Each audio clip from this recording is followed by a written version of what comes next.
శ్రీమాత్రే నమ. జయ గురు దత్తాత్రేయ నమ.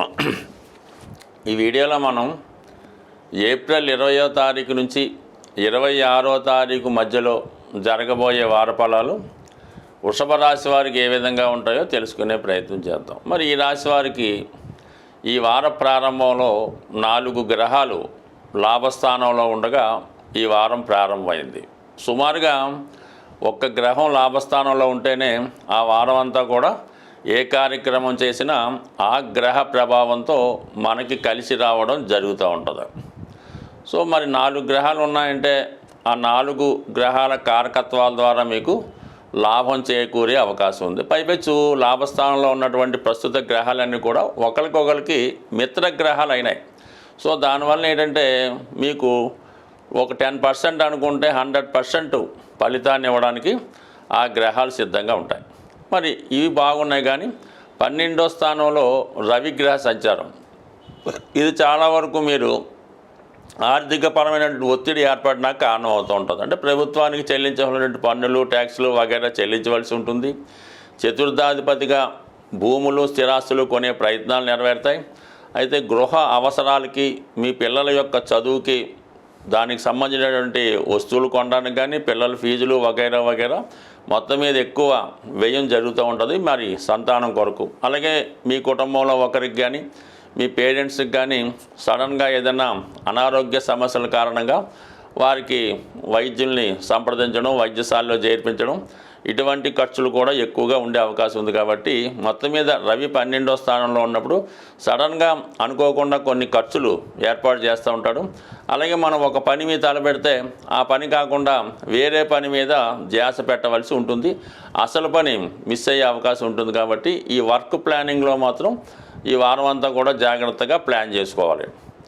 అలాగే లగ్నాధిపతిగా, రాష్ట్రాధిపతిగా ఉన్నటువంటి శుక్రుడు 11వ స్థానంలో ఉండడం వల్ల చాలా వరకు మీకు రుణ ప్రయత్నాలు చాలా వరకు ఫలిస్తాయి. అధికార హోదాలో ఉన్నటువంటి స్త్రీలు మీకు సహకరించే అవకాశం ఉంటుంది. ఈ రాశిలో ఉన్నటువంటి స్త్రీలు వారి ఏదైనా వృత్తి సంబంధించినటువంటి వ్యాపారాన్ని స్టార్ట్ చేసుకోవడం కానీ, ఏదైనా ఉద్యోగ ప్రయత్నం చేయడం వల్ల ఉద్యోగం రావడం కానీ జరిగే అవకాశం ఉంది. కొంతమందికి ఏదైనా ఒక రాజకీయ పదవి లాంటిది కానీ, ఆనరబుల్ పోస్ట్ కానీ కొంతమందికి వచ్చే అవకాశం ఉంది.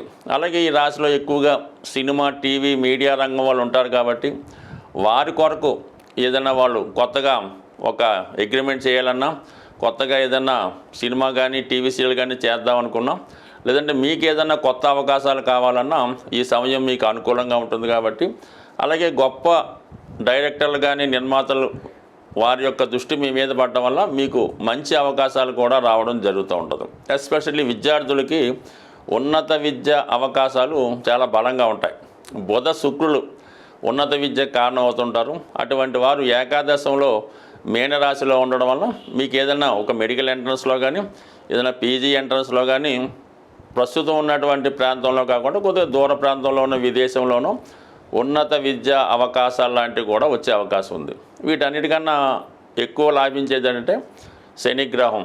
సుమారుగా 2.5 సంవత్సరాల పాటు ఏకాదశ స్థానంలో ఉన్నటువంటి శని భగవానుడు మీకు కొత్త అవకాశాలని తీసుకురావడం జరుగుతూ ఉంటుంది.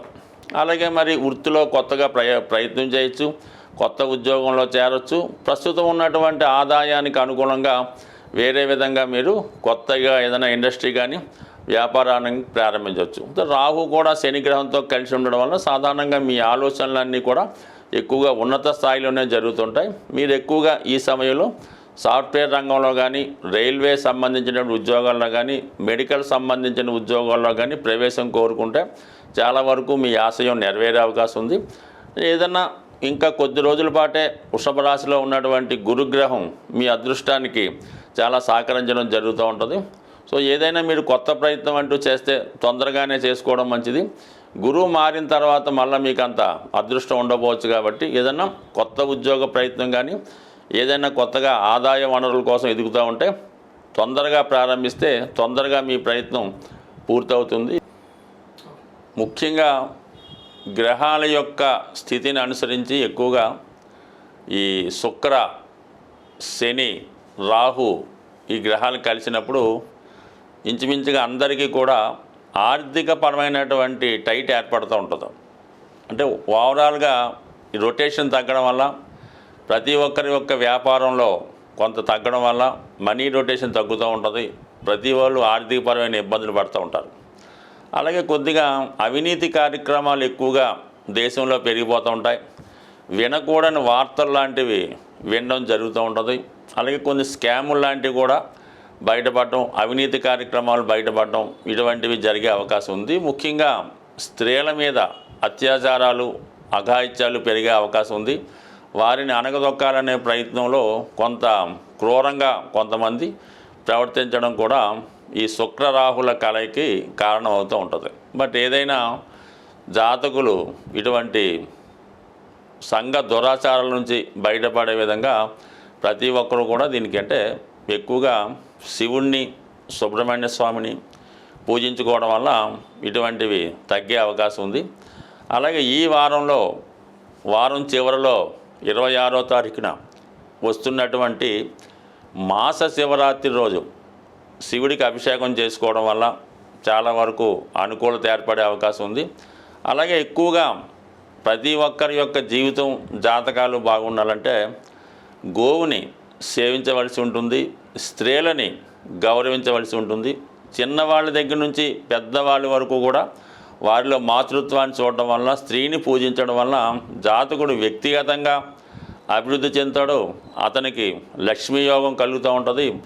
దేశం కూడా సుభిక్షంగా ఉండి సర్వసంపదలు కలిగి అందరికీ మంచి అవకాశాలు వస్తుంటాయి. కాబట్టి కేవలం ప్రతి ఒక్కరు కూడా చాలా సౌమ్యంగా పాటిస్తూ స్త్రీల ఎడల, మూగజీవుల యొక్క వాటి ఎడల చాలా దయతో ఉంటే మీ జీవితం కూడా భగవంతుని యొక్క అనుగ్రహంతో చాలా హ్యాపీగా సాగే అవకాశం ఉంటుంది. స్వస్తి.